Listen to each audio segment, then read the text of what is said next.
Here's the story of a bunch of podcasts who were bringing Cubby content to the world. All of them did their own show. Unconnected, obsessive baseball nerds. It's the story of a bunch of Cubs fans who are consolidating all their shows. They're uniting, doing it together, so we all can grow. Cup of Cubby Blues combining with Sunranto, baseball rabbit hole and Cubs PS Plus. With Cubs Pod and breaks behind the ivy, they're all teaming up to be the Bleacher Bunch, the Bleacher Bunch. We love the Cubs, that's the way we became the Bleacher Bunch.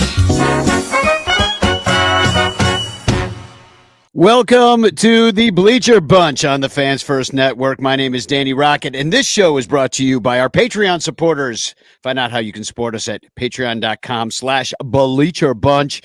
And especially Blake Beard and Rogue Wave Creative. They're our greatest Patreon people. If you want to be one of them, give us more money, and then we'll do the show better, right, fellas?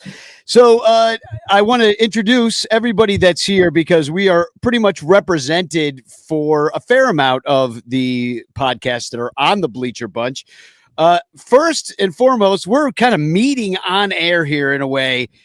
Mr. Pat Erickson from the Bricks Behind the Ivy podcast and his award-winning Man Fan Cave. And he's here. And his podcast partner, of course, the great Jeff Candid Cubs Ragauskis will be by. And we got the Cotton Boys here in the same room together, Michael and Eli Cotton. So, yeah, Eli is back from college. So if you are a Patreon supporter, you've already heard him a number of times. He's picking up 1/4 of the Cubs pod games over the summer, which is a big help to us. So. Yeah. Nice. Hopefully I just don't get any as bad as my first one. The first one was rough, but so far it's been okay. I've really been enjoying listening to Eli. You do a much better job than your father. Let me just tell you. I'm kidding. I'm kidding. Wow. Seth Kennedy actually said he thinks that Eli doesn't actually exist. It's just me using AI to make my voice lower or like sound younger. Because apparently we have the same horrible takes on baseball. Neither one of you is fans of the DH. And Pat, you're a firefighter, correct? Yes, sir. Yep. Just shy of 20 years out in DeKalb, Illinois. Probably about 45, 50 miles west of the city. So, yep. Any big fires recently? You save any lives? Well, there was a 3-alarm all weekend against the White Sox at 1060 West Addison. Other than that, no. I mean, it's been pretty good quiet. To hear. We protect Northern Illinois University, and the college kids are college kids. But all in all, not too shabby. They've been giving me some time to watch the ball games and whatnot. And, yeah, we've just been kind of rolling along, and now it's summertime. And hopefully the boys at the old Federal Landmark keep on rolling. It's been good so far, and I guess let's just get right into Doc Cubs. Well, first I want to say we got some pretty good news today, and that's for the first time since 1990, the Cubs will hold the All-Star Game. And personally, I'm not an All-Star Game guy. Like, I don't get all excited for the All-Star Game. I actually usually don't even watch it. I prefer the Home Run Derby. I'm more entertained by that. But how about you, Pat? Were you at the 1990 All-Star Game? No, let's see. I was, let me do some quick math. I was 17 at the time. I did watch it though religiously because my favorite all-time Cubby is Rhino. And he had a hell of an all-star game and whatnot, but wanted to go. And my dad, which this is how screwed up it was. My dad growing up in his house is a diehard Met fan from Brooklyn, New York. So you can almost imagine what kind of household it was in the summertime and the early ballpark language that I learned at Wrigley. Anyway, but no, I do remember watching that game, and I remember how awesome it was to see Wrigley featured in that kind of light. And I can't wait for 2027. It's going to be awesome.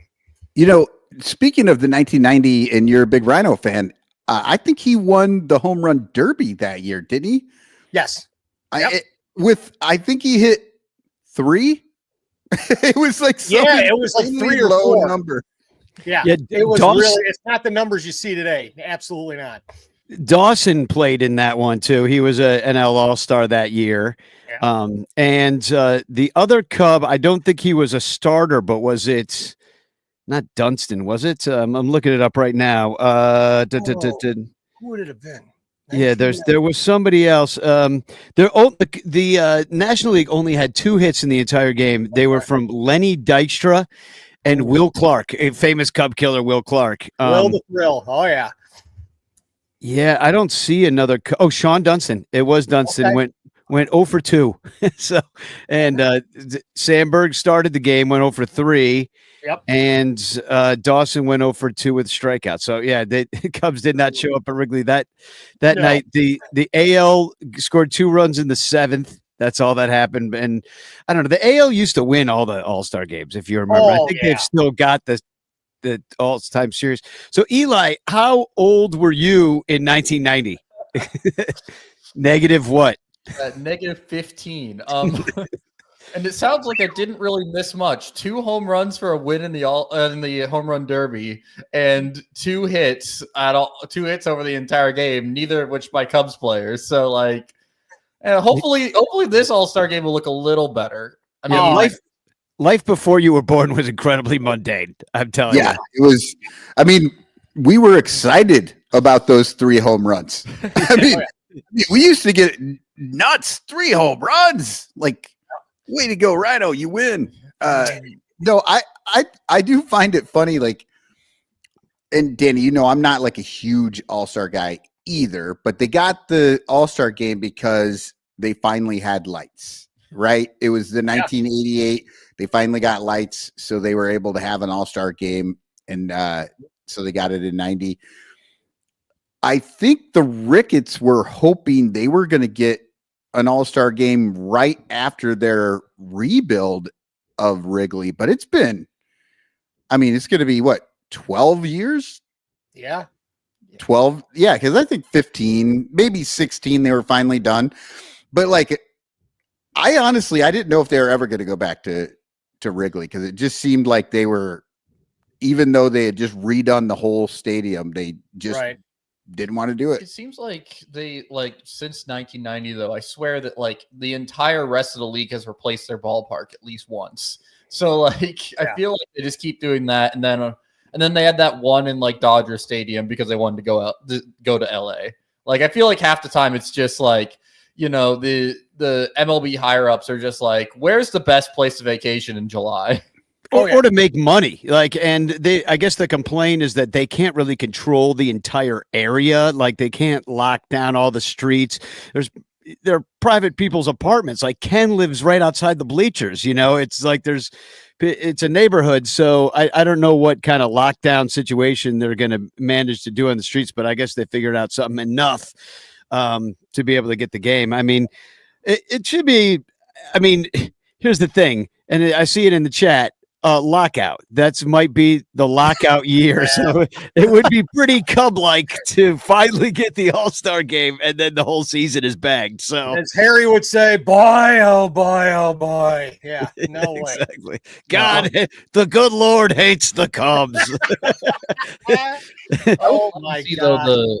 The like home run derby. I feel like that's just gonna be fun. It better be a windy day out at Wrigley, because that I want to see one of the like just crazy dudes that get up there, like Judge or Ohtani, just hit it onto one of the rooftops. Like that would be the perfect way for an home run derby to go. Well, I had that thought because Ballhawk Corner, where the mom shrine is, and Ken lives right on the corner there, Kenmore and Waveland. The Ballhawks are always there. Like, is MLB going to chase them away and have like some kind of honorary ball hawk situation, or will they embrace the character of what makes Wrigleyville? Are they going to basically home run derby? I'm on ball hawk corner. You know what I mean? Like, I don't need to be in the ballpark. I'll be out there with David as giant glove. Yeah. Oh, and I honestly, I think they're going to have probably, just to sensationalize it or whatever, they'll probably have some celebrity ball hawks or whatever, but and just being optimistic, I think that they're going to have, just because the reason why I think, and one of the many why Wrigley got it, is because of not just the ballpark itself, but the neighborhood, the environment, and everything. And I think they're going to try to keep it as true to fashion as possible. And you'll probably see some celebrity idiot get knocked around because he doesn't know what he's doing out there on Waveland. But yeah, Good. I think we'll keep it simple. I'm here for some celebrity getting knocked around on Waveland. Hell yeah. Eddie Vedder gets trampled. Ah! You know, They do Bill like Murray breaks his nose. softball game now. They do like that softball game on the day before. Oh, yeah.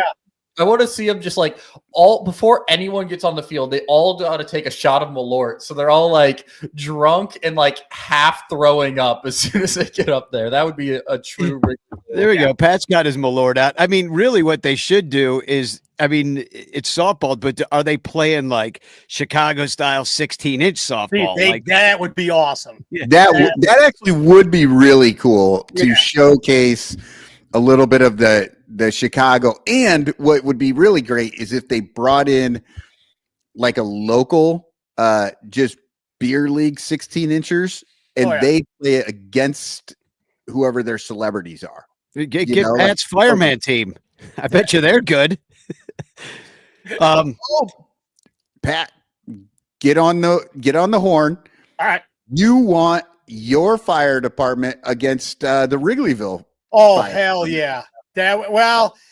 We would have to get an early lead, because the guys that I work with, when we get to late innings, running the bases, they may end up going backwards. I have no idea, but that's a great idea.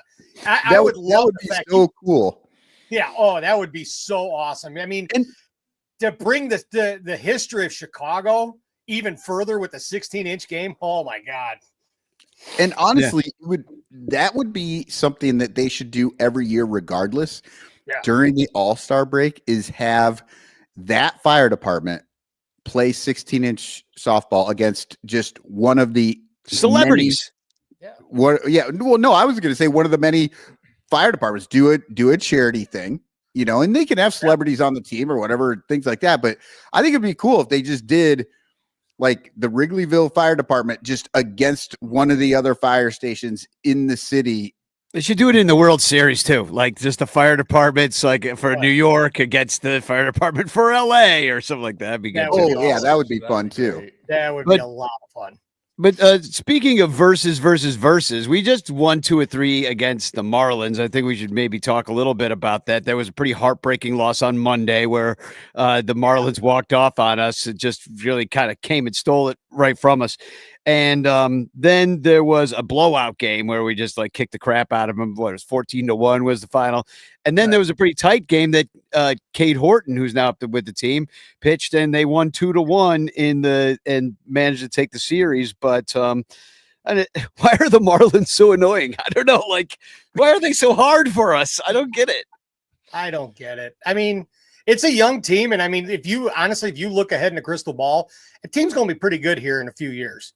But it's just like Pittsburgh. Pittsburgh's in the cellar, but every time we play Pittsburgh, we struggle.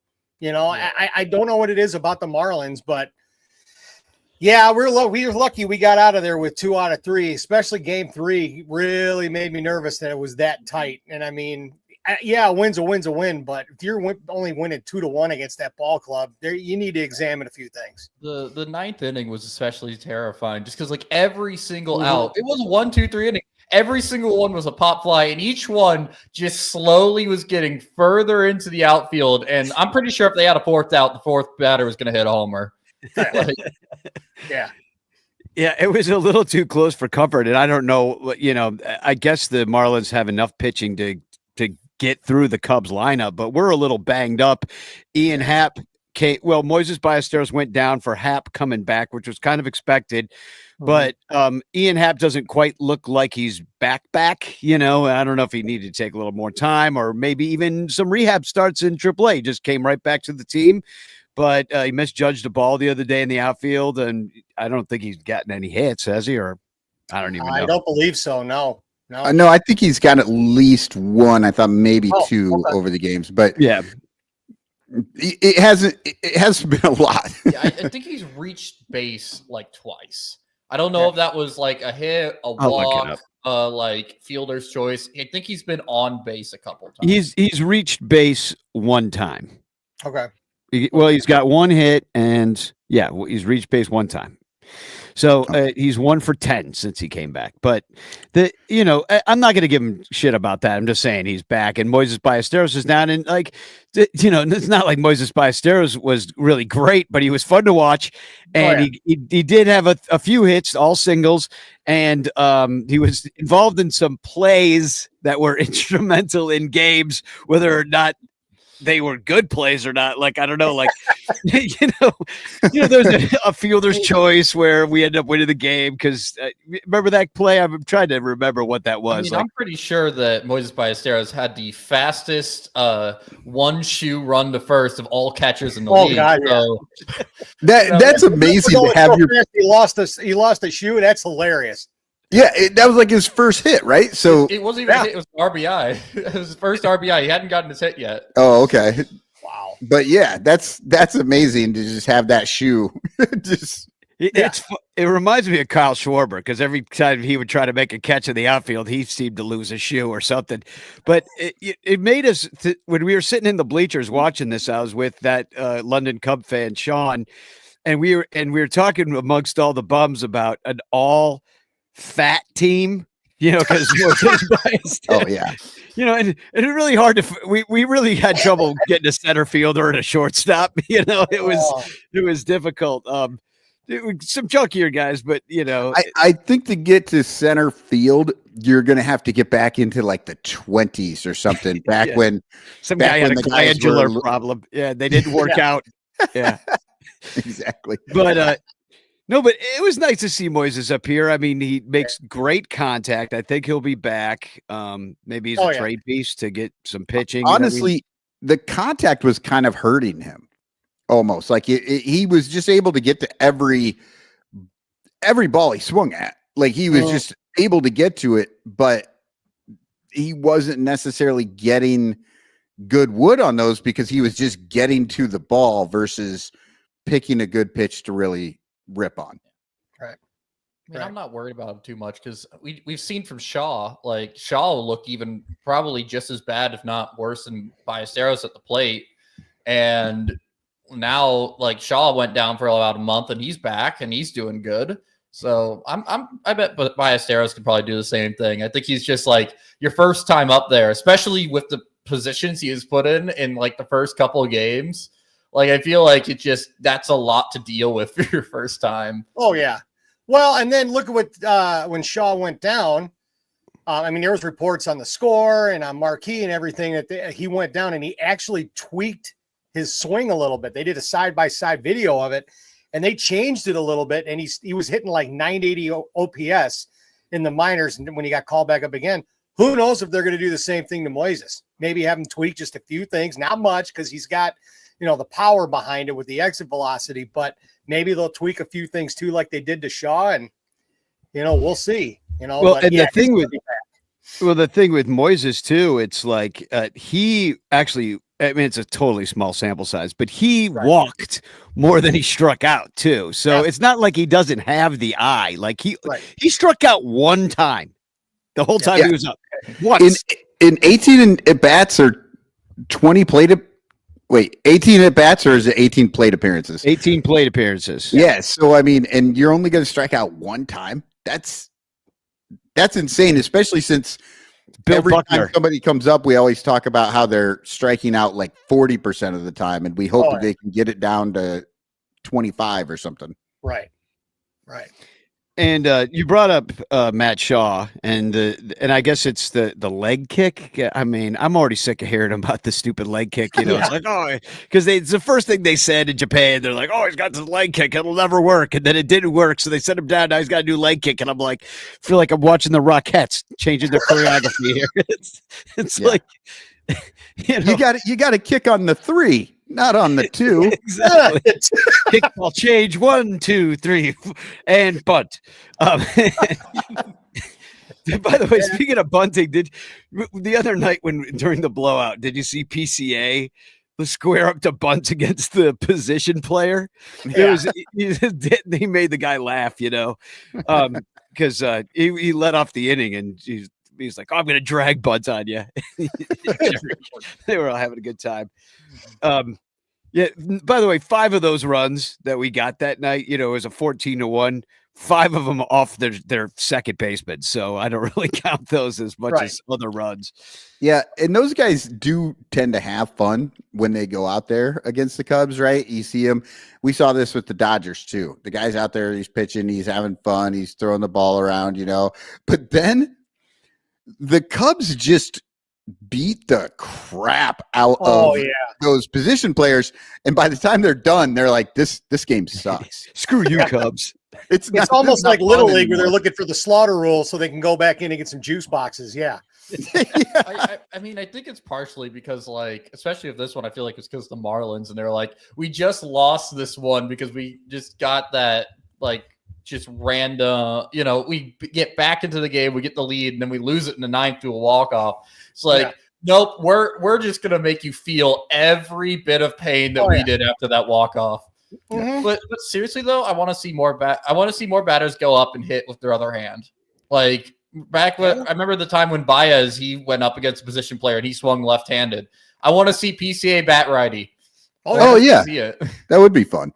Well, and I wondered why the Cubs didn't use a position player of their own to pitch, just because you can. When I believe, can't you do you have to spoil a pitcher? Because it's not like our bullpen is like not hanging together by freaking bubble gum and duct tape right now. Like, let's go. Like, why? This was a night after blowing the game. Yeah, I think they could have. I don't think there's any, and correct me if I'm wrong, but I don't think there's any stipulations, especially when the rules. They changed the rules recently, and I forget what it was, but I thought it was just that if the score is that far apart, you can use a position player. Right. And I believe there was because I was pissed off when another team did it to us. I'm like, wait, you're the ones winning, and you get to not spoil your bullpen? Like, you should still have to use a guy. So maybe they did change the rules. Well, and not to mention, it's like spades. Once somebody breaks Trump, then anybody can throw. That's the rules. It's just as soon as you throw out a position player, anybody can do it. Okay, here's what the rule is. That analogy. It's pretty good. It says if your team is trailing by 8 or more runs, or your team is leading by 10 or more runs in the 9th inning. So we could have done it. We could have definitely done it, yeah. But also, I feel like they treat Flexen like they're like position player pitcher, because I swear they don't put him out there unless we're leading by like 7 or 8. Right. Yeah, he has a great line for the season so far, but he's always out there with like great leads. I don't think he's given up a run yet. Yeah. Maybe one, but like Flexen's pitched like 10 innings of just the most nothing burger innings because the Cubs are up by like 10, and he has a better ERA than all of our like late inning guys. Yeah. Yeah, he's been lights out. Not to backtrack, but we got an active chat here, and it's for the all fat team. And I like that Bill Sugar says Marlon Byrd in center. I can kind of see that. All right. Billy Hatcher, not a bad. Remember him? He's from the 80s or early 90s. Good old number 20. Oh yeah. And here's another one. And he was a local boy because I'm about 15 minutes from Kane County Cougar Stadium.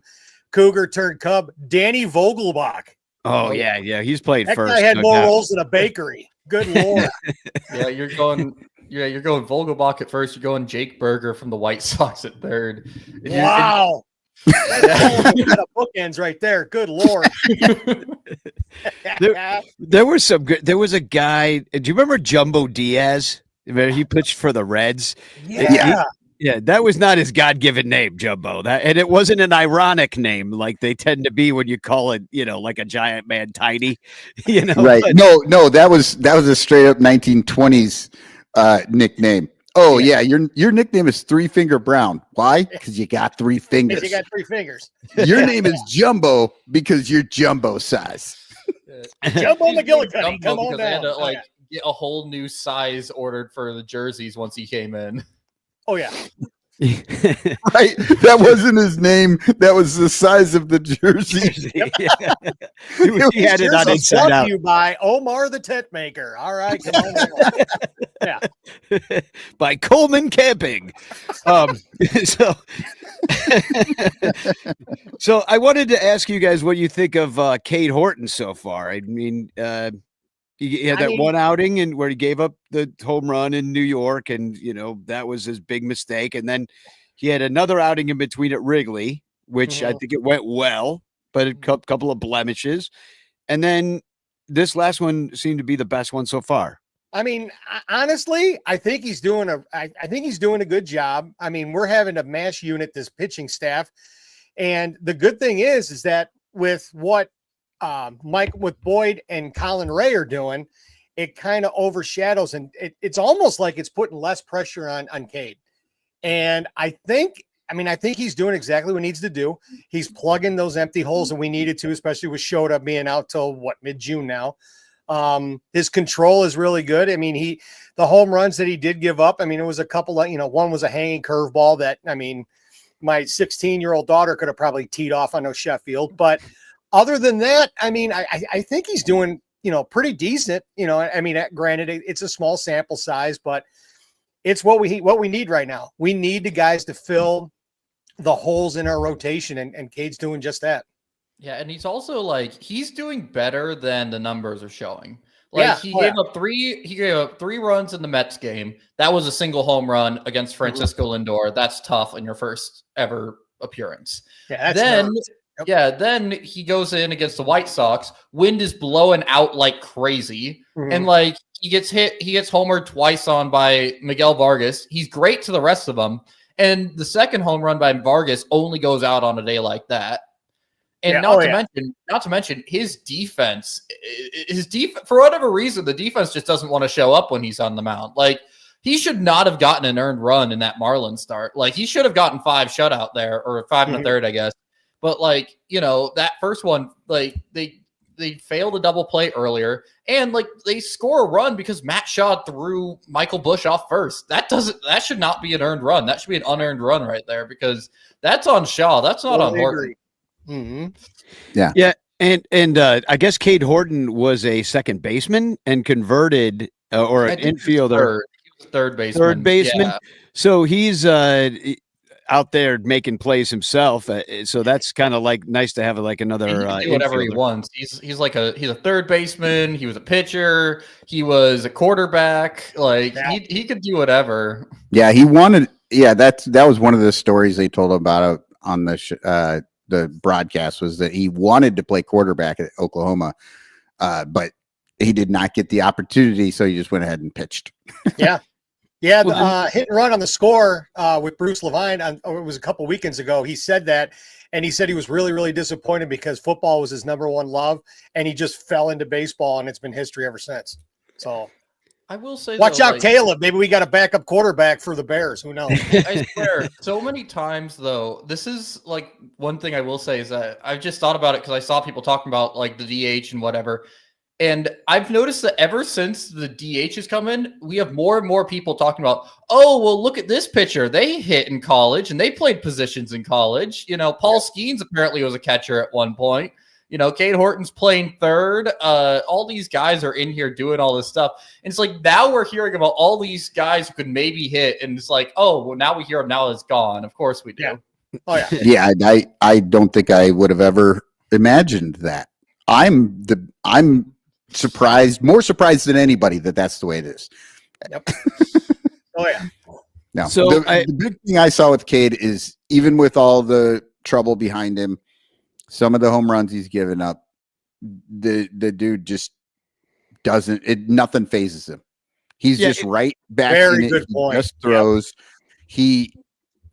Yep. We used to talk about the professor and no emotion, but Cade Horton is a robot out there. Nothing seems to get him.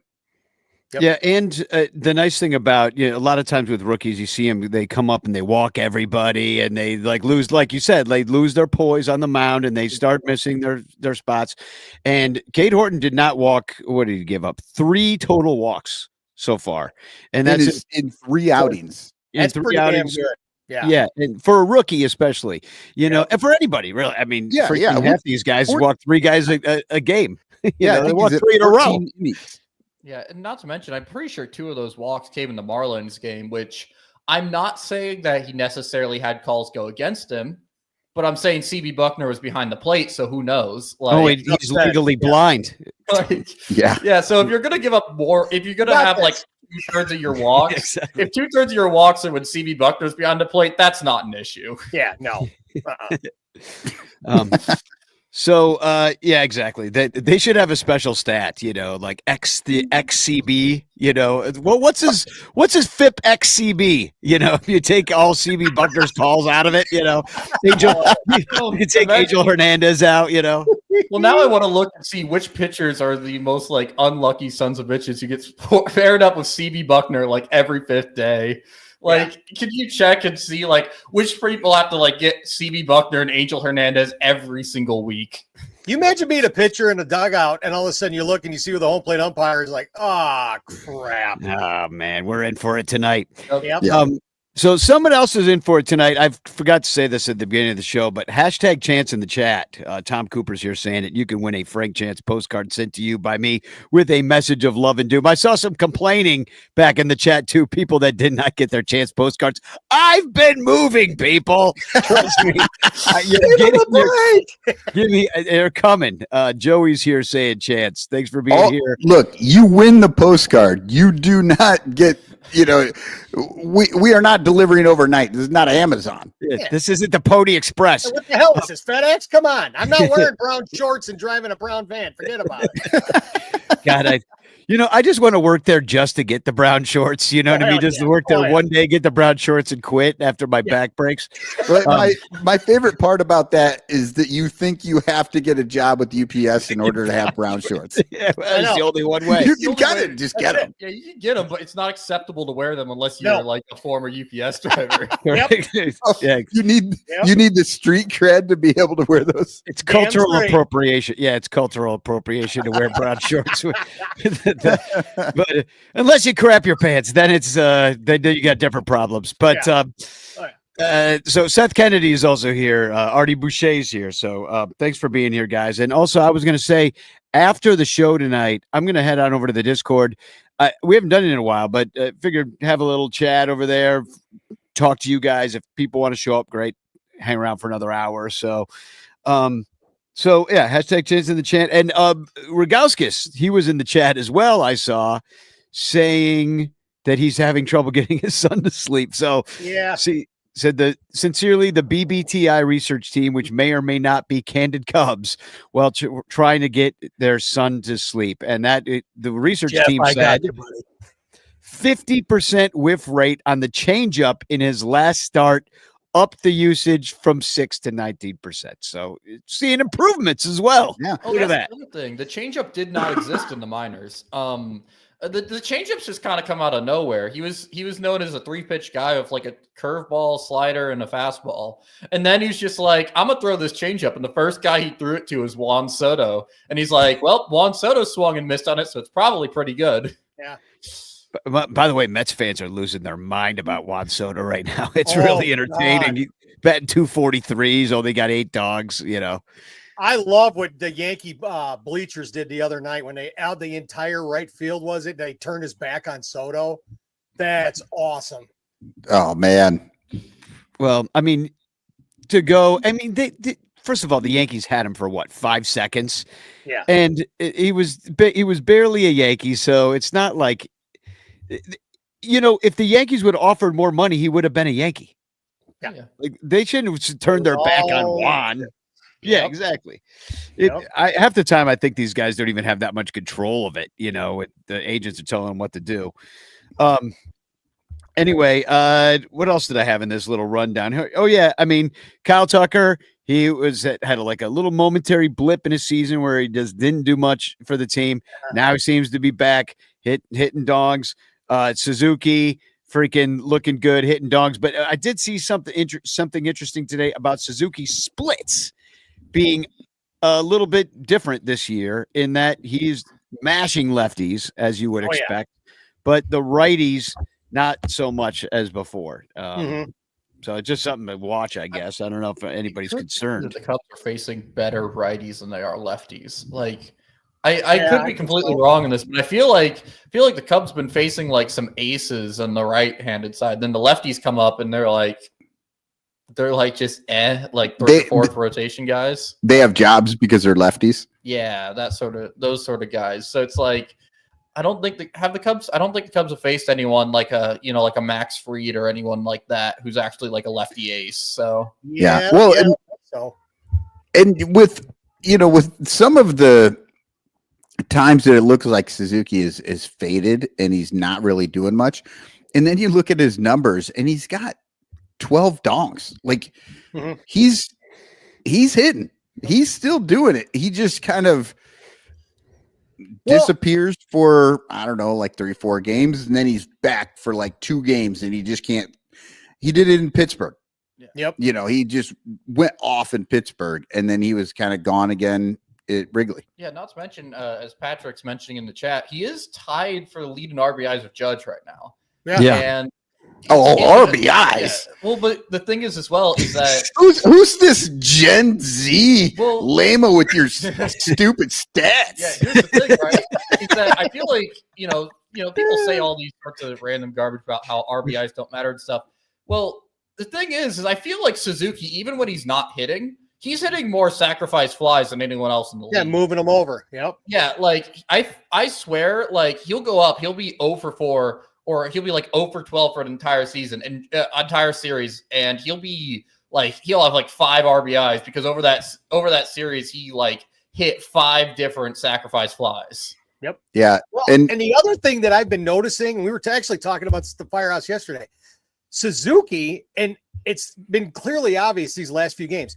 He's a slow starter game to game. His first or second at bats, usually around there.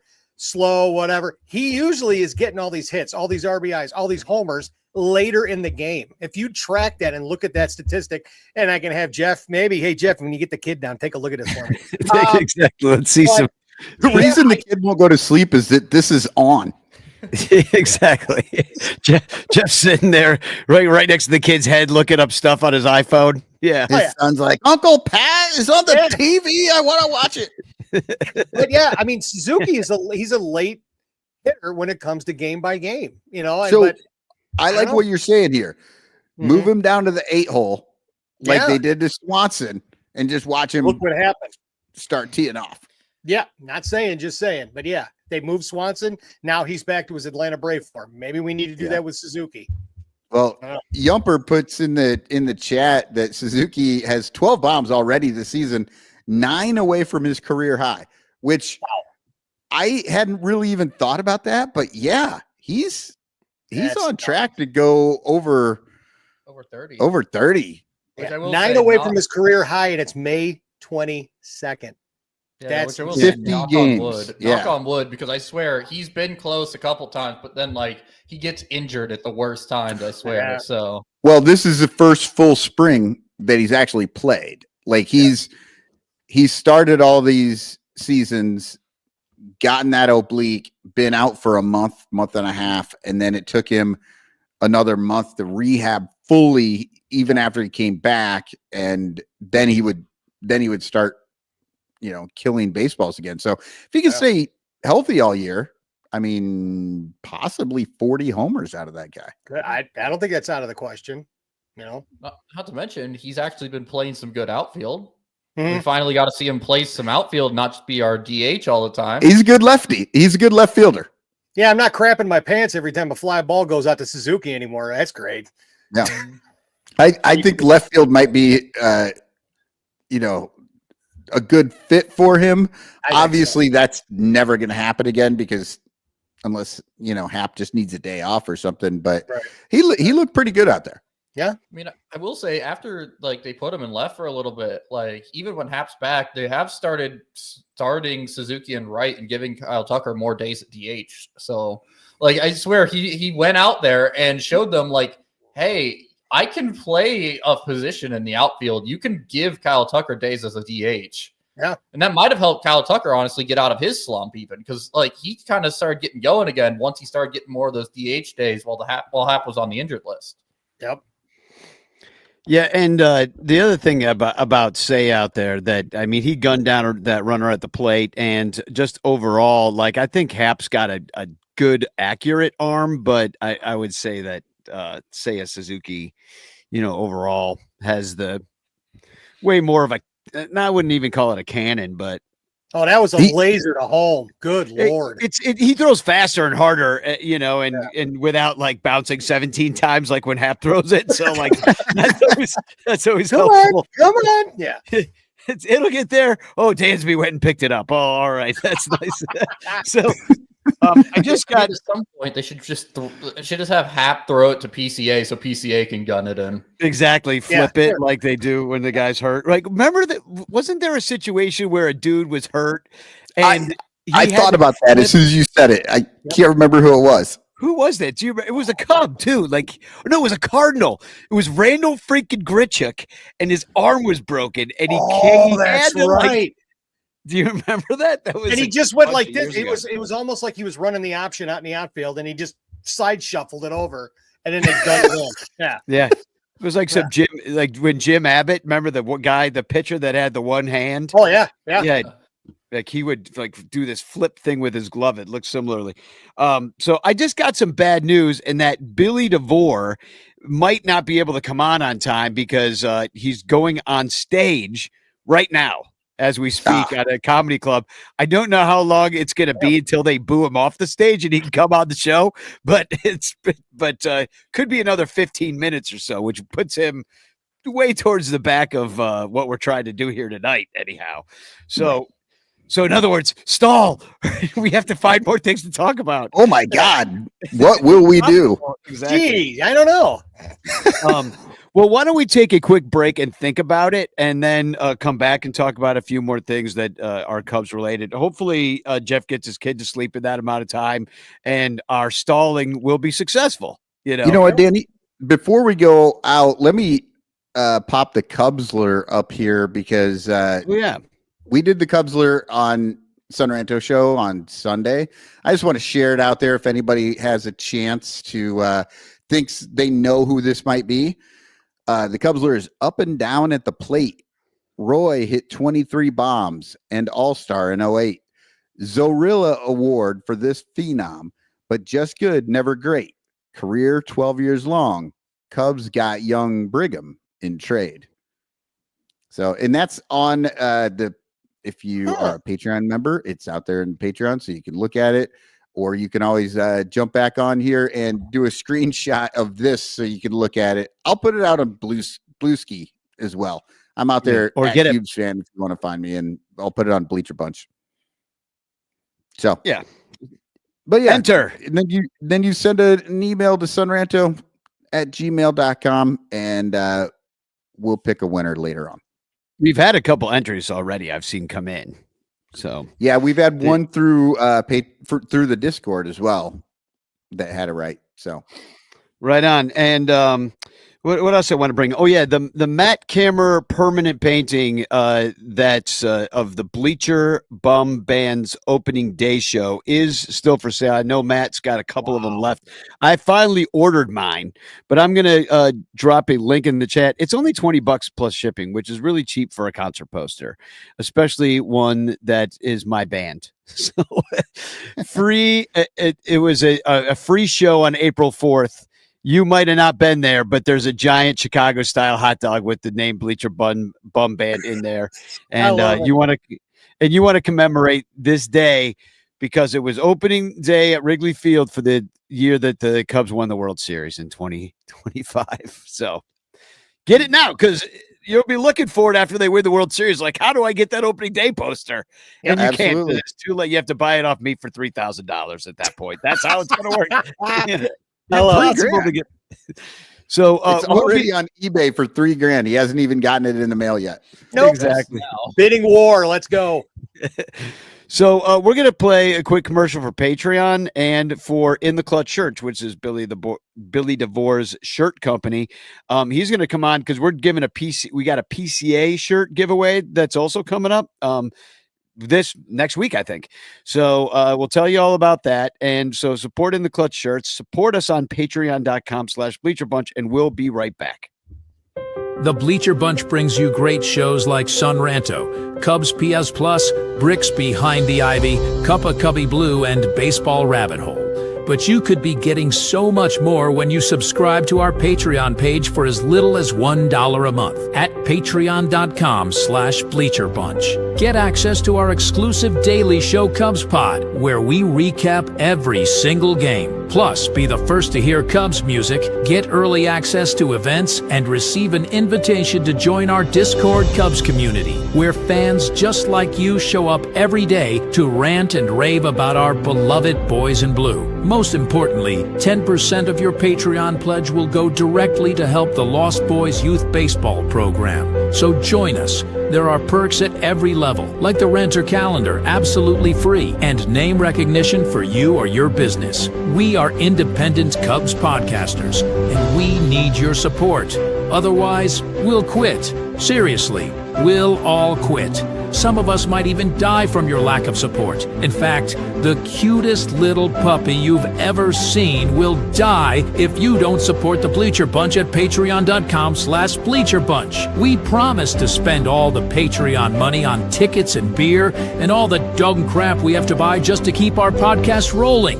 So give us your money, and we'll waste it far better than you will. Patreon.com/BleacherBunch. Free trials are available, but don't do a free trial. Just join, okay? Okay. Patreon.com/BleacherBunch.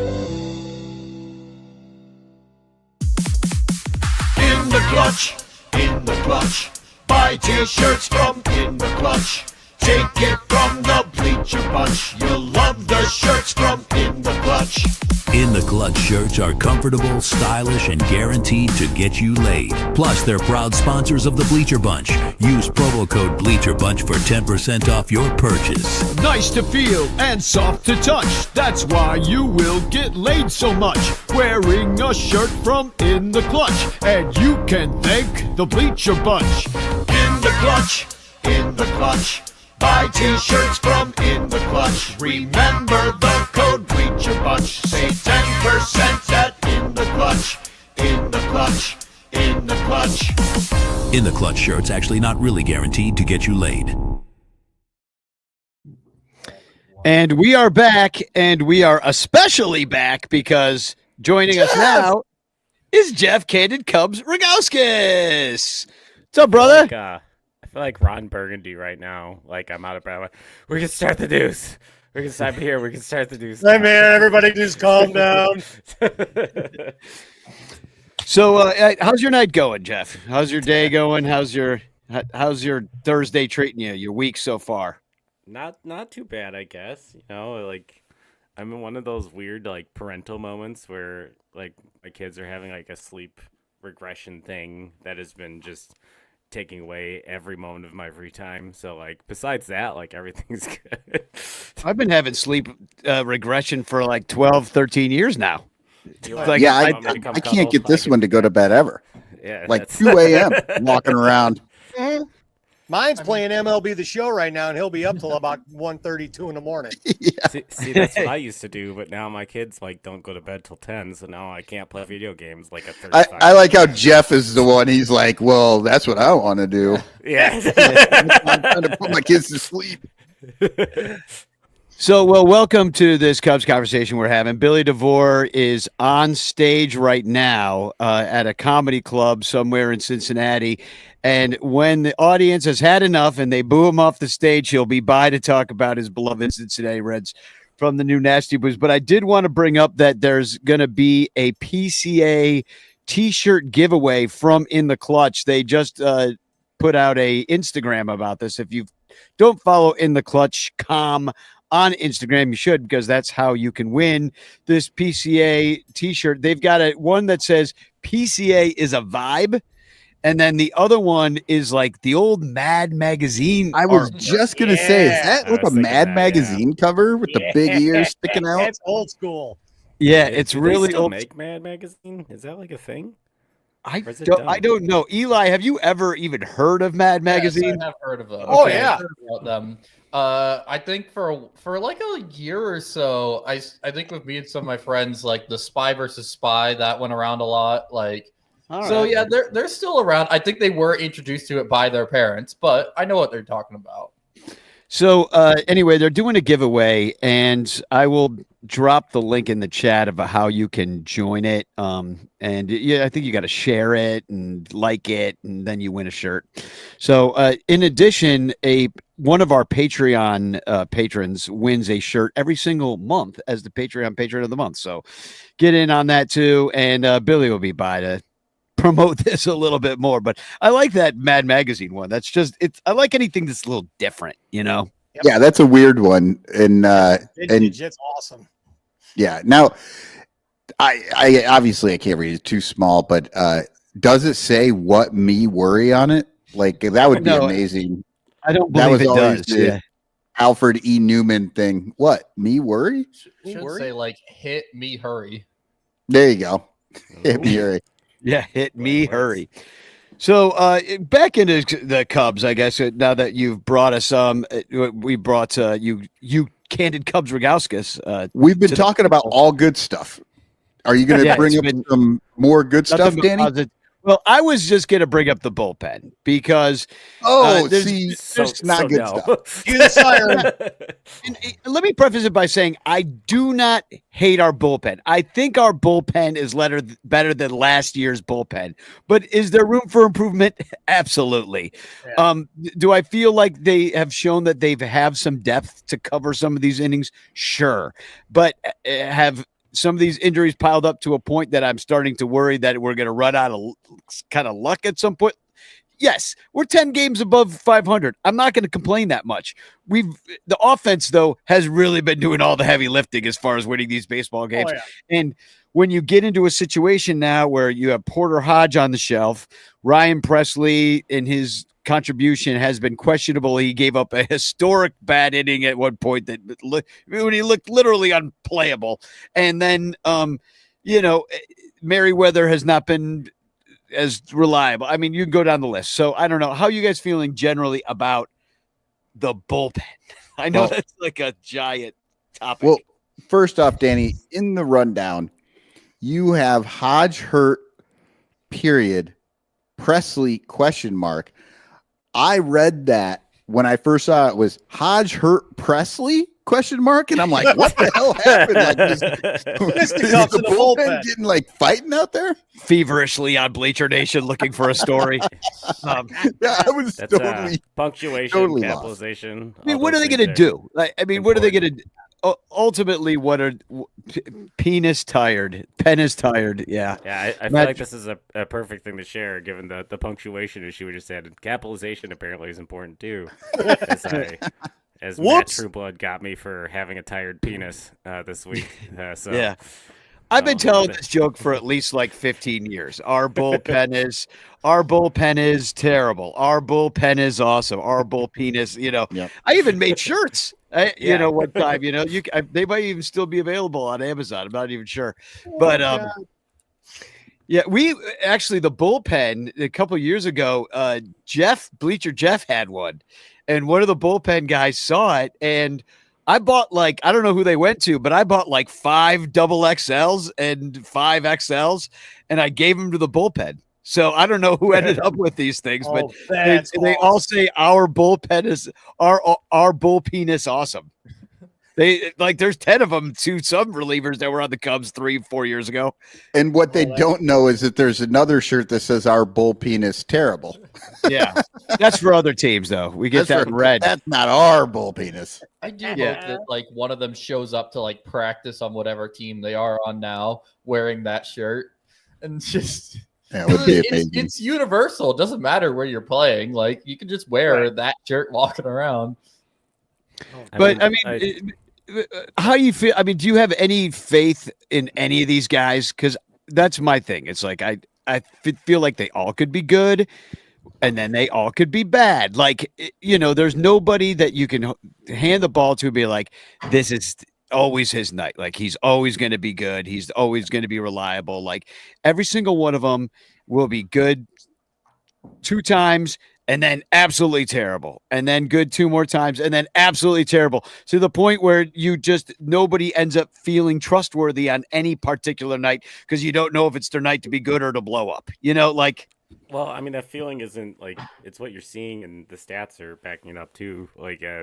Talked about this recently with Cole Wright on one of our episodes. The Cubs are currently second to last in baseball with strikeout rate by their bullpen players. So the only team behind them is the absolutely red hot Colorado Rockies are behind them. So that has been the issue for this team on the rotation. It's been this issue for the team in the bullpen, is that there's not enough strikeout stuff, that when guys come in, it's soft contact or walks, and that's just, you're putting too much into the hands of the BABIP gods. So when the ball's in play, or you're giving free base runners, which is exactly what we've seen all season, and it's infuriating. And some of these, Luke Little is absolutely dominating in AAA. If the guy could find the strike zone in the major leagues, if he could do a Porter Hodge, and instead of walking everybody in the minors like Porter Hodge did, and walks way less people in the majors, if he could reverse that, he walks no one in the minors, Luke Little, but when he gets to the majors, the strike zone needs to be the size of the average Buick, otherwise he's not going to be able to hit it. But they need strikeout stuff in this pen. They're doing slightly better since the beginning of May. They're now the 7th worst team with strikeouts, but the thing there is that they've dropped the walk rate significantly. So they're striking guys out a little bit more, and they have the 4th best walk rate here in May since they've added Daniel Palencia and stuff. But it's still clear they need people to strike people out, especially in these high leverage parts of the game. I think they need to I feel like they're trying with these high velocity guys. They're trying with Merriweather, Palencia, Little. It feels like they're trying to construct a bullpen from MLB The Show, where it's oh yeah, when we can choose where the pitches are going, it's great because they're all throwing 100 and the guy can't get it. But the problem is that these guys can't find the strike zone, and it's that's, you're giving up these walks, you're not getting the strikeout stuff because they're not really you're hoping for them to be effectively wild, and it's the difference between ineffectively wild and effectively wild is so close. Yeah, and Waller mentions this on Cubs Pod. If you're a Patreon supporter, you have heard this. But he just talks about how the bullpen guys tend to come in slow. They're cold when they come in, and they walk their first guy or their second guy. And then once the damage has been done, they give up a run or two. Then all of a sudden they strike out the next 3 guys. Or, well, obviously Jeff told us they do not strike out the next 3 guys, but they get the guys out fairly well, and then they come out for the next inning if they have that inning and they do okay. But it's coming out of the actual bullpen to the mound, they're lost for a batter or two. Well, a fair amount of leadoff walks tend to score. I mean, I've heard it's 178%. 169 to be precise. Wow. It got worse. It got a little better since the Cubs have been getting a little better at it. They've been lowering that. So I want to bring on our friend Billy, who just sadly got booed off the stage in Cincinnati there, and talk about a bullpen that is slightly better than the Cubs bullpen. In fact, their entire pitching staff is better than the Cubs pitching staff. And that's what we're going to have to contend with this weekend in the Cincinnati. It's the new Nasty Boy from In the Clutch shirts. Booed off the stage is Billy Devore. Boo. Yeah. Yeah. Of course I got booed off the stage. I guess you weren't supposed to call Asians that anymore, but I knew. See, I told you. I told you to stop telling that joke. I was just talking about rugs. I don't get it. So yeah, how's now that you got all the tomato juice off your clothing and the rotten eggs out of your hair, how you feeling about the Reds? Well, let's be fair. I still smell of rotten eggs, but that's not the eggs' fault. It's your diet. Yeah, it's chili based. I mean, come on. Well, we dropped 2 out of 3 in Pittsburgh after sweeping the Guardians, And it is just, this season has been a roller coaster because of the young offense. I mean, the bullpen, there was I believe there was a 32 inning stretch where they didn't allow a run, 32 inning stretch where they didn't allow a base runner. And then there was a 40 inning stretch where they didn't allow a run. Wow. Okay. The bullpen is a lot better than you think. There's just have been a couple mishaps, but overall the bullpen is really good. The starting pitching is really good. But you can't win games if you don't score. It's like we have the complete opposite problem of you guys. Yep. That's quite strange, especially considering I feel like the story about Reds coming into the season was like, oh, they got every position player they could ever need, but they got no pitchers.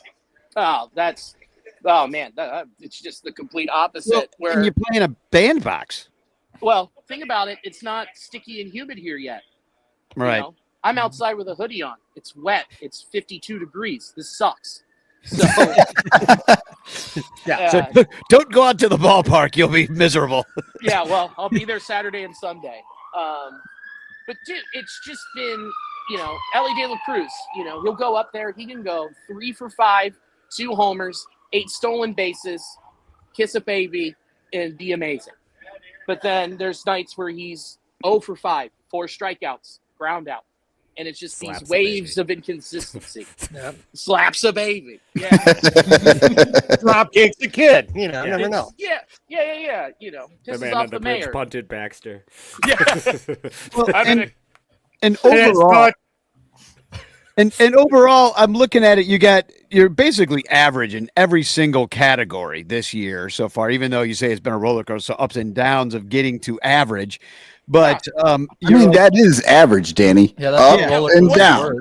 Yeah, but it's like you're like basically 15th to 12th in every offensive category except stolen bases, which you do steal bases.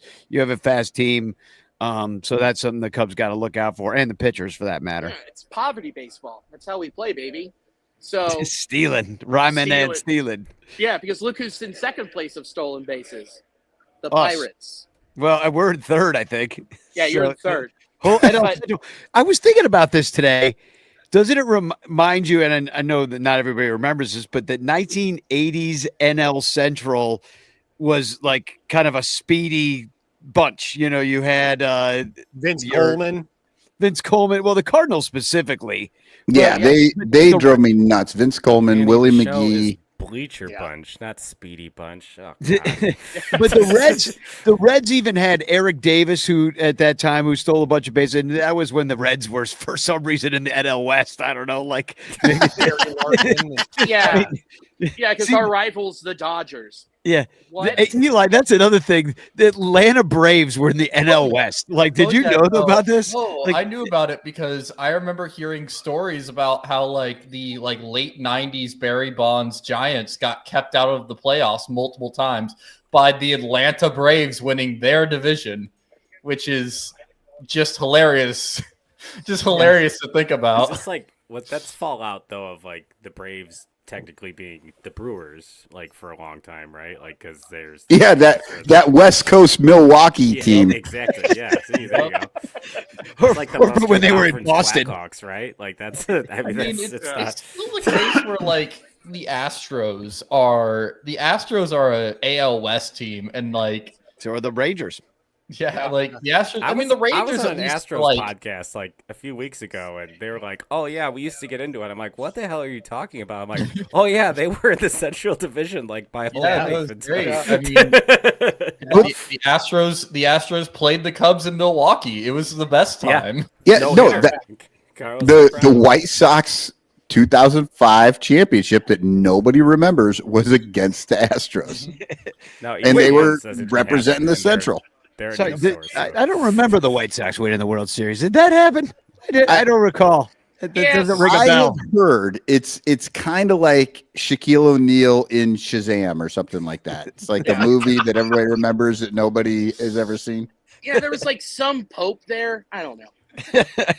Man, talk about running that into the ground. Good Lord. Oh yeah, dude. I am actually I'm playing Da Pope on radio these days. I've got a weekly monologue bit. So if you happen to listen to morning radio and you hear a guy playing Da Pope, it's me. So Yeah, that's beautiful. forward to that. I put it on the Discord page today. People are enjoying that just because it's so Chicago based. But another thing I noticed about your offense, you strike out more than the average team. So you have a strike. Shit. Yeah, you do. I don't know. Just in case you didn't know how terrible you were. I like how surprised you were at that information. Yeah, man. It's not like I watch every game and talk about it weekly and look at the same numbers you do. Yeah, I just am closer to it, and it sucks. So yeah. Well, the disappointing thing is if you're going to the game this weekend, what is it? 11 strikeouts or no? Is that what it is? What's the deal where you get the free pizza? Oh yeah, it's 11 strikeouts. So if the Cubs strike out 11 times, everybody in the ballpark gets a free small one-topping La Rosa's pizza. And the entire stadium on the 10th, when we're getting ready to go on that 11th strikeout, it's pizza, pizza, pizza. Yeah. And, So like all 11 of you? Like, is that you guys get together? Hey, man, look, we just recently celebrated Pete Rose, so we had another opening day. Yeah, it was something. Did you celebrate that like in the nose or at the sport book? Like No, the OT. Yeah, we celebrated it at the high school. Oh, okay. Well, how do you feel about that Pete Rose situation? Pete will not rise to see his induction, but he's dead. He's the dead. thing. Posthumously. The biggest problem Pete Rose had with getting in the Hall of Fame was Pete Rose. Okay? Think about it. Why would you give that guy his day in the sun when for years he was down the street in Cooperstown hawking autographs and T-shirts saying, I'm sorry, and signing all of it, and then going back to Vegas to his throne next to whatever rundown casinos in old Vegas where he's in a parking lot next to a frickin' Kroger signing baseball. I'm sorry about baseball. Never bettering himself. Is that like a Trump Four Seasons situation where it's like he's going to be at the Four Seasons, but it's like a landscaping company? Yeah. He's at the wrong MGM Grand. He's like, he's at the MGM Theater instead. He's like, what? Hold on, Glass Pyramid. I'm in Memphis, Tennessee. Got a Bass Pro Shop. No, there's a clip that Chris Rose put out from his show that I feel like hits it so far well on the head, where he's like, the biggest barrier for Pete Rose getting the Hall of Fame has always been Pete Rose. Yeah. And like he didn't admit to gambling until he could sell books to get money to gamble. Yeah. And he's always been the hero of the people when he speaks, but like never has wanted to be do anything to reconcile with the league. And for that reason, he thinks he should never, ever be enshrined. And it sucks. It's really cool that Chris Rose got that take from me 3 years ago, because I've said that for years. And he put copyright Billy Devore in the corner, though. Yeah. He did. Yeah, so. he instead of a little TM, he put BD. It was As really he takes cool. in all that John Boy money, he's just gives you the finger on the side. He's like, yeah, thanks, Dick. Thanks, big guy. I'm like, don't talk about my weight. But I mean, the Reds have always thought high enough of him. I mean, they have a statue to the man sliding into a home plate in front of the stadium. So I mean, brought to you by FanDuel. Yeah, well, okay. Yeah, that reminds me, because I think they put up a big thing on their video board in right field of celebrating Pete Rose when the stuff came out, and it was there was an image going around of congratulations, Pete Rose, we're celebrating you today, right next to a big old billboard of MGM Sportsbook. Mm-hmm. Oh yeah, it's beautiful. But it was the never league about was in bed. Yeah, it's never about betting on baseball. It was about the lying, the tax evasion, the profiting off of the lie, the minors stuff, not little things, but little people, and all of that wrapped up. Everyone else saw it that dwarfs. Way. Well, but kids or whatever. You're not supposed to say dwarfs anymore, Danny. Oh. What do you the tiny fuckers. Yeah. But oh god. But you have to remember, he's the Cincinnati kid from Western Hills, born and raised, like, and then, you know, became the face of baseball for so long, and a World Series MVP, talked to multiple presidents on the phone, was like huge. And the city will never let that go, especially as like, he's ours. He's all like, there's always that quote, like, that guy, he's a dick, but he's our dick. You know what I mean? Well, and So he's your quintessential, what they call him, a Westie, right? Like on the West, West Sider, like that's a rough and tumble reputation, very Catholic and stark, and you know, loyal.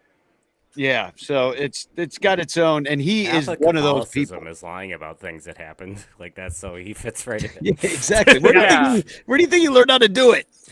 Well, and how many times did he tell Marge Schott to pound sand too? I mean, yeah. How many times did he go to the commissioner's office on a crusade?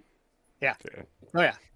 Yeah. So, well, I mean, I guess it's fun. It's funny to me when they posthumously induct a guy, because you know it's like, okay, we'll do it, but now you're dead. So I mean, what, their kid gets the plaque? Like, I mean, it's just so weird to me. Like, they do it all the time. They did it to they do it for just neglect reasons usually. Santo, precisely. But here's what you are missing here. Buck O'Neill. He's not immediately getting in. He has to go to a veterans committee, and that's a 50-50 ball. Because there are so many people. Yep. Yeah, I mean, there's so many people. He loves them odds, though. Yeah, he's like, 7-11. Here we go. I can say somewhere, some estate lawyer is just gonna get a little ping on his computer. It's like, oh, the estate has just doubled in value. Bet it all. Yeah, even money. How about that? That'd be great. That Pete Rose's like last act of being alive was to like put double or nothing on him getting in the Hall of Fame. Honestly, let it ride. What is the irony of probably going on FanDuel right now and being able to bet on the odds of him making the Hall of Fame? Like, he did it. He did it, guys. He made it. He made it. One of the last things he said publicly was so funny. He was at like a card show, and there was a bunch of guys from the 76 team there. This person interviewed him, and they said, "Hey, so how do you think that you would fare today against modern pitching?" He was like, I'd probably bat 180, 190. And they're like, "Why would you say that? Why do you think that?" He goes, "Oh, because I'm 83 years old." And Justin Turner was like, "Fuck off, man. Come on." Yeah, I can slap doubles forever. Still be out batting the Rockies win-loss ratio. So, so can I ask you about these matchups? Because we got Hunter Green we got to face, and he's tough. He's tough. Gnarly. All three of these guys. Two lefties after that. Andrew Abbott, who looks like Bertie the Brewer. He looks like Bertie the Brewer. He should be on the Brewers. But he's a lefty, and then Nick Lodolo, also a lefty who we've seen in the past, and we're throwing up Boyd, Ray, and Brown. So I mean, on paper, you kind of got us with the starters. That's like where we're gonna get what happens after Skyline Chili, like Boyd, Ray, and then Big Brown, Yeah, because I'm huntering to let go of this Brown. Yeah. So Hunter Green has been unbelievable. The thing that has changed, his velocity is still up. You know, he's still averaging around 99.3 miles per hour, but he's dotting. He is really working the edges. He's not leaving anything hang, and he's letting the slider do its job, come through the zone, dip, or work in or out. But the big thing is he's using his splitter board, albeit you'll see it 4 to 7 times a game, but it's enough where it's in the back of the mind where that has completely thrown everybody off. It's thrown off batters and everything. The thing that I'm a little worried about is he's coming off the IL. He had a groin issue, so it's his first time in a big league game in 15 days. So Andrew Abbott, same thing. He doesn't have high velocity, but what he does is he pins you inside, outside, 94 miles an hour up top, and then he can drop in a curveball, a slider, a changeup that falls and bottoms out, where he can fool you middle, and fool you middle low, and just and not only with getting the strikeouts, which if he's on and getting the strikeouts, you're screwed. But the thing is, if he doesn't have it fully, he knows that and can generate weak contact. And his big thing going into the season was, and especially with all these guys, we're tired of being hurt. We're tired of being, missing starts. We're tired of not going long into games. Strikeouts are cool, but like they said in Bull Durham, strikeouts are fascist. What works for everybody is longer. And so they've really been working and priding themselves on getting quality starts. Now, Nick Lodolo's the one I'm worried about. He doesn't have full control of his fastball yet. He's not really dotting well. He changed the shape of his curveball based on his back health. So the shape of it, it's no longer coming up over the top and going back foot. It's moving side to side and low to work with his sinker. So the big strikeout guy that we knew who would also hang a curveball and get Holbert is a guy who is working on getting weak contact. So it's been a little iffy for him. So he's the one I'm most worried about coming out of the rotation.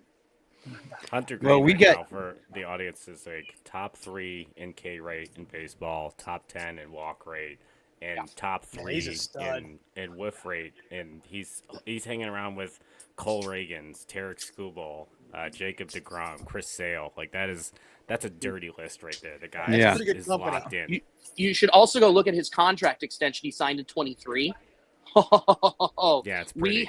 It's nice. Like we've got him in his the walk year, $25 million club option, 2029. Yeah. So we have an elite guy, top of his game, locked up.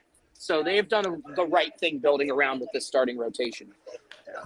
So with Hunter Green though coming off the injury, do you think like Terry was mentioning on like a pitch count, because you mentioned like they want to get going longer, but I know Hunter Green's been having like struggles like throughout the last couple of years just going long in the game.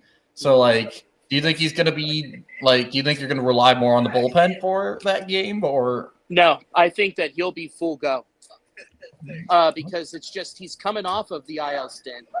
He's in the throes of the contract. He's locked up. He's gunning for that Cy Young. I mean, so I have no doubt in my mind that they're going to let him run.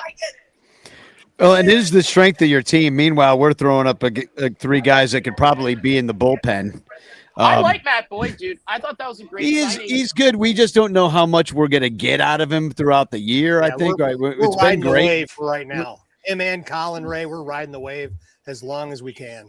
Hey, look, me as a fantasy baseball manager, team name Tucker Hardly Newer, we are also riding Matthew Boyd. We are riding Matthew Boyd in our rotation. So you guys let me know when to drop him. It's so funny. I have one Reds friend was my best friend from college, and he was my roommate from college. And his fantasy team name is Naylor Hardly Know Her. And I only know 2 Reds fans. And you come up with the exact same joke as your fantasy team name. You ready for this one? I also have another team with Naylor on it, and you bet that's the team. I love it. Do you have the other half of this locket? Come on. Turns out that other friend doesn't exist. It's just Billy Devore. Yeah, it's just him on 2 separate accounts. Yeah, dude. Well, the only thing I have to say positive about the Cubs facing 2 lefties in this next series is I looked up our splits, and we're one of the top teams in the majors against lefties. We have an 827 OPS versus righties. We're still pretty damn good with a 769 OPS. Nice. Hey, man, your offense is just good. How about that? It is good. Yeah, it's a good offense. And you know what really makes me mad is that you guys, it's going to be so easy to fix your bullpen at the trade deadline because you have such depth in your farm system that, like, you're going to go for it this year. Let's get Billy with a lot more positivity about the Cubs than any Cub fan. Last time the Cubs tried to fix their bullpen. He's got to be listening to Bricks Behind the Ivy. We positive as hell on there. Dude, I follow you guys on TikTok. So there you go. The thing. I'm in the Discord, and I see all these ding-dongs bitching and complaining, going, should we panic? Should we panic? And I'm like, no. There's no need to panic. It is May. Well, I think the reason they're panicking is last time we had to like fix a bullpen with trades, we traded Nelson Velasquez for Jose Cuas, who I'm pretty sure is still kicking around high A somewhere. So like Yeah. Well, The that's Cubs fine. don't know how to trade for bullpen. Good, then that makes us better. Yeah, but they did trade for David Robertson. They have traded for other pieces. That Julian Merriweather was part of a package at some point. The Cubs have signed. They've been able to build bullpens in the past. So, like, for one example like that, for the Cub fan positive perspective, they have been successful in some of these moves in the past. They will have to be careful. They need to look at guys that have high strikeouts because of the issues in their bullpen. I'm already circling Kenley Jansen out in Los Angeles as someone that they should be able to go get, and they can get if they take on that contract because the Cubs have a ton of budget room and they don't even have to give a prospect for it. But yeah, I mean, there is going to be. Yeah, I'm not looking at Colorado for any bullpen help. Like, Oh, God, no. like they, like You or just the got to get. Orioles. You got to get. You got to get to the trade deadline. Felix Bautista, You've got to get to the, which is in a while. You know, you've got 2 months that you have got to play competitive baseball, stay in the hunt at the very least, if not stay in first place. I mean, Cubs shouldn't lose first place at this point. Like but the bullpen, if they do lose first place, I guarantee the bullpen will be to blame. Yeah. Oh, I mean, bullpen are just not having 5 guys who can start a game. Like, that's the big concern is getting through now until the end of June without our top 2 starters, and so far it's working out. Because like Pat said, like freaking we're riding this like Ray Boyd like number 5. Like I didn't even know if this guy was gonna pitch more than 2 games for the Cubs. Like might as well. Yep. Yeah. It's so You're gonna have to interesting. Like win. the 2025 Cubs were always going to have to be better in May to be good, and they already have more wins. And I know we're running out of days in May, but they have more wins in May this year than they did the last 2 years in May. They were 11 and 18, much, though. both in 23 and 24. Had the same pitching injuries. It was Justin Steele both times. When they lost in the offense, it was Cody Bellinger both times, and both times it was a ribcage injury. Both times in a game versus the Houston Astros, and both times they went 11-18. The team fell apart. They've been able to ride that wave with a much better offense. The pitching I don't think has really come around. Like, I think it can come around, but they already have 12 wins in May. They have already beat my May expectations, and all we have to do is survive June. And they're 10 games above 500. June swoon. They could go 10-20 from now until the trade deadline and be a 500 team, and we're not digging out of the hole that we've built for ourselves last 2 years. And you've had a harder schedule to start. Oh, really hard, yeah. So, like, That's I what mean, she that's said. something to hang your hat on. Hey, yo, Taylor hardly knew him. I And will say it's been nice to not have to play any hard teams really in May so far. We're getting into the harder ones now, but like in May, we've had to play the Marlins twice, which should not be as difficult as it is. We've got to play the White Sox. After we play the Reds, we get to go play the Rockies. So like that's been kind of nice, not having to play actually many hard teams in May. We tore that Band-Aid off early. Yeah. Yeah. I mean, we're done with the Dodgers, the Giants, and the D-backs. Like, that's humongous. Those are 3 playoff teams. Like, Hey, Billy, it sounds like the cops are coming for you. Yeah, I just keep saying these crazy slurs. Yeah, apparently it wasn't a joke about a rug. It was, Yeah. It was something much worse. Yeah. Yeah, it was like chopsticks and where to put them. It's not a big So a weakness in the armor. Come on. Weakness. Hey now. Man, all right, Jeff, you're allowed to come on my podcast. So with the Reds this weekend, if we can get to your starting pitching, I think that you'll be in trouble. If you guys can just maintain, then we're in trouble. But here's what's going to help us and really screw you. It's going to be cold here all weekend. Yeah. It's gonna be. Yeah, it's gonna be crappy. Oh yeah. Yeah. It'll be like 50 degrees all weekend. And what happens when it's cold at Great American Ballpark? The ball dies. Yep. Who does it help? All of our starters, our bullpen. So if we can just get a couple across, we're in a Yeah. good spot. Well, it should be a. I'm just excited to play the Central because we haven't seen the Central that much. We played the Brewers, we played the Pirates. That's it. But it was only one series, and that's I kind of hate that about the schedule. The fact that we haven't seen the Reds and it's already the end of May, just feels wrong to me. But it's nice. It's nice that we get to match up, hey, go. We might have you on Sun Ranto this weekend. Maybe live from the game or something like that. Yeah. Well, dude, guess Lee Kimbrell just walked in the door. He's he's headlining the club this weekend. So let me go grab him real quick so you can say hi. Oh, nice. Say hi to everybody. Hi to everybody. Oh my God, that's the boy. Yeah. Hey. Oh my God. Oh, here we go. We've got some new ones in here, Lee. Oh, did I turn it off? No, it's just been shaky. What's going on, gentlemen? Good to see you. Hey, how are nice you? seeing you. Yeah, life is good, man. I guess it's a nice to meet you at all, but yeah, I tell you this, I can hop on for a little bit longer some other time, but I got to go to the friendly confines.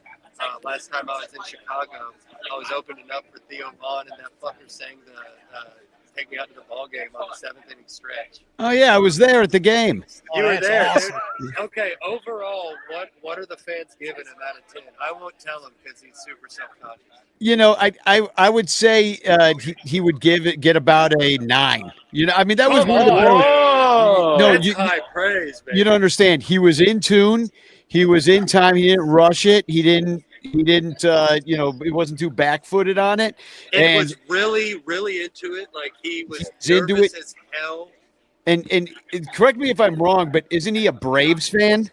He's a Braves fan. Yes, That's what I thought. He's just like most guys from Louisiana. It's like The whole South likes the Braves. Yeah, exactly. I'm down in Tennessee right now, and it's a bunch of filthy Braves fans. Oh, It's gross. brutal. It's Yeah. brutal. I blame Ted Turner yeah, no doubt. Yeah. for a But lot of things. WGN got themselves a bunch of Midwest Cubs fans too. So. Y'all own Iowa and Indiana. Yeah. Well, we own You can have Indiana back. Yeah, you want Indiana? We'll trade you Indiana for Louisiana because New Orleans is a hell of a town. Yeah, no doubt. Well, that's awesome, man. Sweet Bill. Let me hug my boy real quick. All right, I'm gonna hop off here, boys. Yeah. You guys have a great rest of your night. It was thanks for hopping on here, and we'll talk to you this weekend. Sounds good. We'll chat soon. Cheers. All right. Take it easy. Peace. Take it easy. Thanks, Billy. I hope your team shits the bed. Oh wait, that was a late. Yeah. That's a post Skyline line right now. I ever heard one. So we should probably wrap it up. I want to go over on the Discord before it gets too late and hang out with some of the ranters and whoever wants to go over there. If you want to continue the conversation, we'll continue it over there. But tell me what's going on with Bricks Behind the Ivy show. What do you guys got going on? I saw you have a new Bob Kendrick interview coming out. Yep. Super amped about that. I was working on that one for months, and he is the nicest guy. Like, he was so cool and super interesting interview. He's got some really, really cool stories about him getting, hey, David Elliott, don't unswear. I actually was born in Indiana. Whoops. I went to college in Indiana. No sense in back. You already. And you still have it back. But I don't think he's backtracking. He's just saying I have experience, and this is why. I'm giving validity to what I said. But yeah, no. Sorry to derail you. I did want to hear about Bob Kendrick. I just thought. Yeah, Indiana usually tends to interrupt things when you're talking about that type of subject. But yeah, Bob Kendrick. Stay tuned. It's going to be up on YouTube and on all of the channels tomorrow. So listen to that on your Memorial Day weekend. It's only about a half hour. Really cool conversation. He's got some really cool stories about Buck O'Neil and Henry Aaron, who is his favorite ball player of all time. So yeah, go check that out. And then Pat and I will have our regular show probably this weekend as well. That'll come out on our regular Monday. Yep. Right on. Cool. And I know next week on the Bleacher Bunch, we're working out the time right now. Might have to do it a little bit later than usual. But some of you guys might follow Jewish Jonah Do you know who this Yeah. is? He's a TikTok follower, and he's a beer vendor at He's a Wrigley vendor Field. at Wrigley. Yeah. Yeah, and I've really enjoyed his content for some time. He's interviewed all the old timer beer vendors. He's got all their calls on tape and stuff, and he's been doing a great job putting out great, unique content. So I asked him to come on the Bleacher Bunch, and he's totally down with doing it. Hell yeah. So tonight, I tried to get him on for tonight, but he's doing the Post Malone concert, which is at Wrigley Field this evening. So he's out there vending that. And so if you're not a fan of him, become a fan of him. He's an interesting dude. We saw him at the ballpark, and this guy who I know who helped us with our housing situation, also named Jonah, he saw Jewish Jonah at the game and became starstruck. We were at the game together at Wrigley, and he was just like, "Oh my God, that's Jewish Jonah." I'm like, "Yeah, it is." Yeah, he's here. He like literally works here. Like he's here all the time. I've seen this guy for years. Yeah, he's got a TikTok. But he was pretty excited by it. So look for that next week, and we'll do a Sun Ranto at some point too. Happy Memorial Day to everybody. Yeah, happy Memorial Day. Yep. On Memorial Day, I will be in the bleachers. Yeah, watching the Cubs. Eli, Emily, and I are going, and we're gonna watch the Cubs kick the living crap out of the Rockies. I gotta get me a 5 runs. If the Cubs score less than 5 runs, that's a failure. Like I'm pretty sure the wind's blowing best Rockies pitcher has like a 6 ERA or something.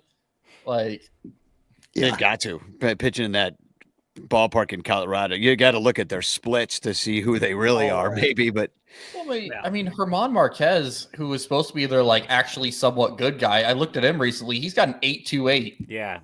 And they're 8-40. Splits are out the window at that point. Yeah. Right. 8-40. It doesn't matter where they play. Yeah. When you're worse than the White in Sox, my backyard, they're still giving up home runs. Pat, I think the Pope's first miracle was making a team worse than last year's White Sox. Yeah. No one will remember how bad the White Sox of 2024 will be. No one's going to remember that. Exactly. It's all the Pope. And it looks like it's still going to be cold on Monday. It's only high of 61 only. It's so I mean, bad all week. Yeah. I know that's. Yeah, no, it's just going to be cold, and like it's for whatever reason. What all the like spring that we skipped over like the last month is all coming back this week. So yeah. Well, at least we'll be in the bleachers and not under the overhang. Yeah. And you're an expert, Eli, right? I mean, you're a weather man. Yeah, no, we like as I said, like it started out like getting really warm really early in April. And now like all of that we kind of just skipped that whole early April sort of warmth across most of the country. Now it's all just coming back, and it's like, well, Eli, are you meteorology major? Yeah, major meteorology down in Oklahoma. Okay, if there's any contacts you might need for that, I have a lot of weird alumni friends from Valpo's meteorology program that are on TV and stuff. Locally, I mean, I could use all I could get because everything's shutting down right now. So it's like I could use all I could get. Shoot me a message. I can give you some hookups from some of my fraternity brothers who are like on different networks across the country. So very cool. See, things happen for people here on the Bleacher Bunch. Now we're like LinkedIn, I guess. Yeah, exactly. We're your LinkedIn Cubs podcast. So I'm going to give away a chance postcard. So this is your last chance to get into the chance. So I'm going to draw this sucker here. Let's see who wins it. Here we go. Round and round she goes. Oh, who's it going to be this time? Let's build it up. Todd Emmons wins. Congratulations. He had recently celebrated a birthday. And didn't he win the Patreon prize of the month? I believe he did. Happy birthday, Mike.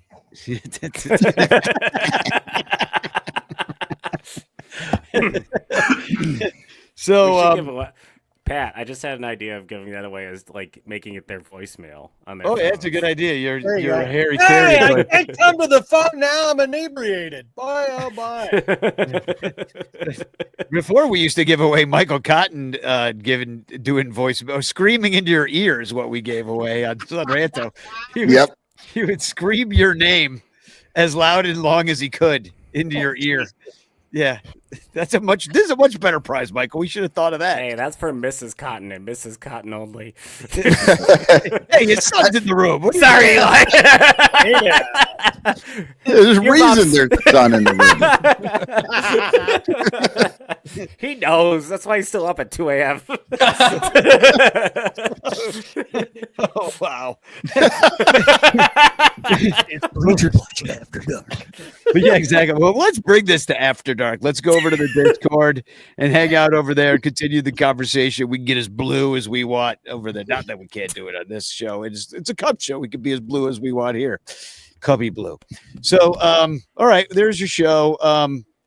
Have a great night, guys. We don't know how to sign this one off, so I'm just going to say Spagog because I don't know what else to say. Well, that's going to do it from here. So long, everybody. What? Hey, that's ours. Copyright. I know. Trademark pending. Brick behind the ivy. Bye, everybody.